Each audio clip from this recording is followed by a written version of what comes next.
പിണറായിയെ പിടിച്ചുകെട്ടാൻ വേണ്ടി KPCC പ്രസിഡന്റായവരുടെ പട്ടിക നീളുന്നു എന്നല്ലാതെ പിണറായി തന്നിൽ ജനങ്ങൾ ഏൽപ്പിച്ച ദൗത്യവുമായി സധൈര്യം മുന്നോട്ട് പോകുന്ന കാഴ്ചയാണ് ഇപ്പോൾ കാണുന്നത്.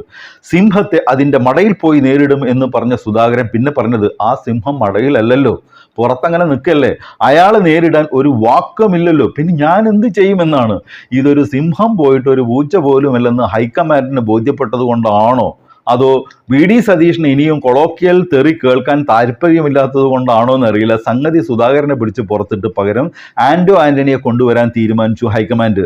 പാവം KPCC പ്രസിഡന്റ് കുപ്പായം തുന്നി കാത്തിരിക്കുമ്പോഴാണ് മൂപ്പരുടെ പേര് വെട്ടി സണ്ണി ജോസഫ് വരുന്നത്. നാളിതുവരെ വലിയ കുഴപ്പമില്ലാതെ കാര്യങ്ങൾ സംസാരിച്ചിരുന്ന കക്ഷിയാണ്. ഇപ്പൊ വെളിവില്ലായ്മയിൽ സുധാകർ ജിയോടാണ് മൂപ്പർ മത്സരിക്കുന്നത്. കഴിഞ്ഞ ദിവസം ഒരു മാധ്യമത്തോട് അദ്ദേഹം പറഞ്ഞത്, പാർട്ടി മുഖ്യമന്ത്രിയാവാൻ പറഞ്ഞാൽ വേണ്ടി വന്നാൽ ഞാൻ KPCC പ്രസിഡന്റ് സ്ഥാനവും MLA സ്ഥാനവും വരെ രാജിവെക്കാൻ തയ്യാറാണെന്നാണ്.